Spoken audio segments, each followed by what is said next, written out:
আসসালামু আলাইকুম, সকলকে স্বাগত জানাচ্ছি। আমি আহসান উদ্দিন নোমান। বরাবরের মতো প্রতি শুক্রবারই আমরা একটি ভিডিও দিয়ে থাকি, যেটি সর্বপ্রথম আমি নিজেকে ডেডিকেটেড করি, তারপর এই ভিডিওটি আপলোড করি আপনাদের জন্য। আশা করি আজকের ভিডিওটিও আপনারা শেষ পর্যন্ত দেখবেন, কারণ প্রতি শুক্রবারের ভিডিওটিতে কিছু না কিছু হলেও শিখতে পারবেন। আজকের ভিডিওটি হচ্ছে যে আসলেই আপনি কতটা ধৈর্যশীল, মানে আপনার কাজের ক্ষেত্রে হোক, আপনার যে কোনো ক্ষেত্রেই আপনি কতটা ধৈর্য ধারণ করে থাকতে পারেন সেটা নিয়ে বিস্তারিত আলোচনা করব। পাশাপাশি আরেকটু আলোচনা থাকবে যে আপনার শত্রু কখন হবে, অনেকে আপনার শত্রু হয়ে যাবে, সেটি কখন। সর্বপ্রথম ধৈর্য নিয়ে কথা বলি। আপনি কোনো কাজে সফল হতে পারছেন না, অবশ্যই আপনাকে সর্বপ্রথম যে কাজটি করতে হবে সেটা হচ্ছে যে আপনাকে ধৈর্য ধারণ করতে হবে। কেউ কিছু বলেছে আপনাকে নেগেটিভ কিছু বলেছে, অথবা যে কোনোভাবে আপনাকে হেয় প্রতিপন্ন করেছে, অথবা আপনাকে যে কোনোভাবেই আপনাকে ছোট করার চিন্তাভাবনা করছে কিংবা ইতিমধ্যে করেছে, আপনি অবশ্যই ধৈর্য ধারণ করুন। ধৈর্য ধরলেই আপনি দেখবেন কোনো একটি সময় যে ব্যক্তিটা আপনাকে হেয় প্রতিপন্ন করেছে, আপনাকে অনেক ছোট করেছে, ছোট করে দেখছে, অথবা কোনো না কোনোভাবে কোনো একটি কাজের মাধ্যমে হোক, কোনো একটি কথার মাধ্যমে হোক, কোনো একটি ইশারার মাধ্যমে হোক, যেভাবেই হোক না কেন আপনাকে ছোট করে দেখছে, অথবা আপনাকে চাচ্ছে যে আপনাকে ছোট করতে, একটু ধৈর্য ধরলেই আপনি দেখতে পারবেন ওই ব্যক্তিটাই আপনার খুব কাছের একজন মানুষ হয়ে যাবে, শুধুমাত্র আপনার সঠিকভাবে সুন্দরভাবে ধৈর্য ধরার কারণে। যতক্ষণ পর্যন্ত আপনি ধৈর্য ধরে থাকতে পারবেন এই পৃথিবীতে, ততক্ষণ পর্যন্ত আপনি খুব দ্রুত সফলতার মুখ দেখতে পারবেন।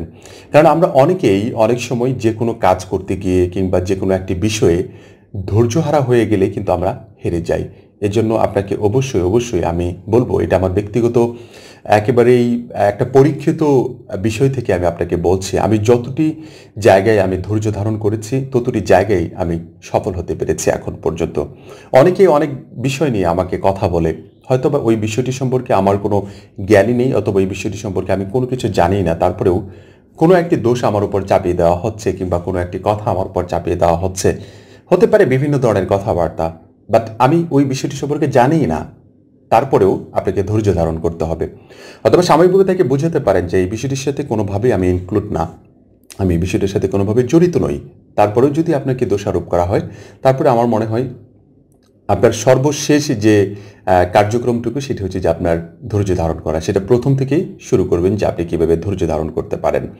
আর ধৈর্য এমন একটি গুণ, পৃথিবীতে অনেকগুলো গুণের ভিতরে আমি মনে করব সবচেয়ে ভালো গুণগুলোর ভিতরে আপনার ধৈর্য ধারণ করা খুবই একটি গুরুত্বপূর্ণ একটি গুণ। এই জন্য আপনাদের ভিতরেও এই ধৈর্য ধারণ করার গুণটুকু নিতে হবে। এই কারণেই সামনের দিনগুলোতে আমরা প্রতিটা মানুষ চাই সাকসেস হওয়ার জন্য, সফল হওয়ার জন্য।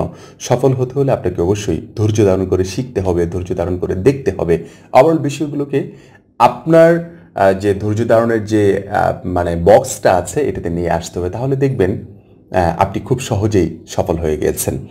আর শত্রু কখন পাবেন আপনি আপনার জায়গা থেকে, আপনার শত্রু কখন হবে, এটা যদি একটু খেয়াল করেন তাহলে বুঝতে পারবেন আপনি আপনার মতো করে চলছেন, আপনি নিজের মতো করে কাজ করে চলে যাচ্ছেন, আপনি কারো কোনো ক্ষতি করছেন না, কারো কোনো লাভও করছেন না, এই সময়টাতে আপনার কোনো শত্রু হবে না। কিন্তু যখন আপনি চিন্তা ভাবনা করবেন যে না, আমি মানুষের জন্য কিছু একটা করি, মানুষকে আমি উপকার করার চেষ্টা করি, ঠিক আছে, ভালো একটি কাজ করতে যাচ্ছেন, তখন দেখবেন আপনার অটোমেটিক্যালি আপনার শত্রু আপনার ডানে বায়ে চলে আসছে। এত কাছের মানুষগুলো আপনার শত্রু হয়ে যাবে যেটা আপনি কল্পনাও করতে পারবেন না। কেন জানি হয়ে যায় এটা আমি জানি না, তবে আমার কাছে যেটা মনে হয় এখন পর্যন্ত, আমি অনেকগুলো বই পড়েছি যে শত্রুদের সাথে কিভাবে মেনটেন করে চলা যায়, শত্রুদেরকে কিভাবে বন্ধু বানানো যায়, এগুলো অনেকগুলো বই পড়েছি আমি। একটা কথাই আমি সবচেয়ে বেশি বার পড়েছি, সেটি হচ্ছে যে শত্রুদেরকে আপনি কাছে নিয়ে আসার জন্য সবচেয়ে বড় অস্ত্র যেটা, সেটা হচ্ছে যে আপনার ভালো ব্যবহার। আপনি যতটা ভালো ব্যবহার করতে পারবেন একজন শত্রুর সাথে, ঠিক আছে, আপনি ততটা আপন হয়ে যেতে পারবেন। তার ভুলটুকু কোনো একটি সময় সে বুঝতে পারবে যে না, এই ব্যক্তিটার সাথে আমার এই কাজটুকু করা ঠিক হয়নি। আমার ক্ষেত্রেও এমনটি অনেকবার হয়েছে, ইদানিংও হচ্ছে, ঠিক আছে। অনেকেই হয়তোবা ভাবে যে এই লোকটা হয়তোবা আমাকে ঠকাচ্ছে, এই লোকটা হয়তোবা আমার 10টি টাকা মেরে দিচ্ছে, এই লোকটি হয়তোবা আমার একটি কথার মাধ্যমে আমার হয়তোবা ক্ষতি করছে, এই জন্য সে আমার শত্রু হয়ে যাচ্ছে। কিন্তু আদৌ কিন্তু এমনটি নয়। কিছুক্ষণ পরে সে বুঝতে পারে যে না, ওই ব্যক্তিটা কিন্তু আমার লাভের জন্য করেছিল, আমার ক্ষতি করার জন্য নয়। অতএব আপনাকে কিন্তু এই শত্রু থেকে বের হয়ে আসার জন্য, আপনার শত্রুর কাছ থেকে তার যে আপনার বন্ধু হওয়ার জন্য আপনার যে কাজটুকু করতে হবে, একটি ভালো ব্যবহার, পাশাপাশি অবশ্যই আপনাকে ধৈর্য ধারণ করতে হবে।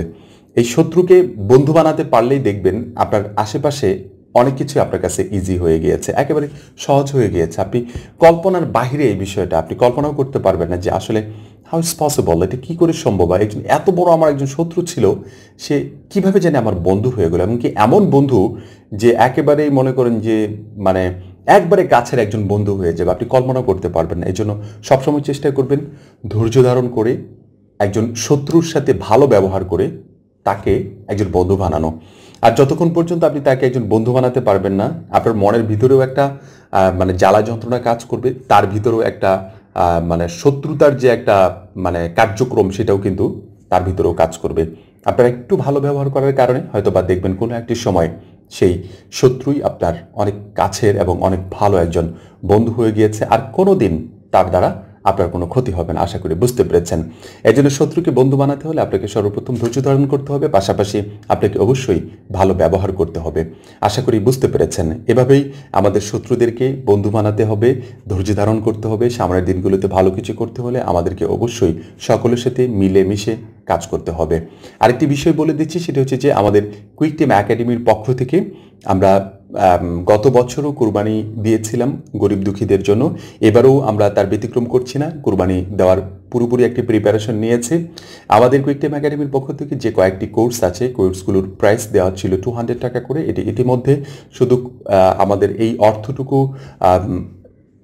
আয়োজন করার জন্য, নেয়ার জন্য আমরা মূলত 100 টাকা করে দিয়েছি প্রতিটা কোর্স। আশা করি এই লকডাউনের সময়টুকুকে বিভিন্নভাবে অপচয় না করে কোনো কিছু একটি শিখে অনলাইন প্রফেশনটাকে সামনের দিকে অনেক ভালো একটি অবস্থান আছে, সেটাকে ভালোভাবে জড়ায় ধরে ভালো কিছু করার জন্য, আপনার লাইফস্টাইলকে চেঞ্জ করার জন্য, অথবা চাকরির পাশাপাশি ব্যবসার পাশাপাশি আপনার যে জীবন জীবিকা আছে সেটাকে আরও মানে মানসম্মত করার জন্য আমার কাছে মনে হয় ফ্রিল্যান্সিং একটি গুরুত্বপূর্ণ বিষয়। আর সেটিতে আমরা চেষ্টা করছি, জোর দিচ্ছি অনেক ভালোভাবে শেখানোর জন্য, আপনাদেরকে ভালোভাবে একটি সাপোর্ট দেওয়ার জন্য।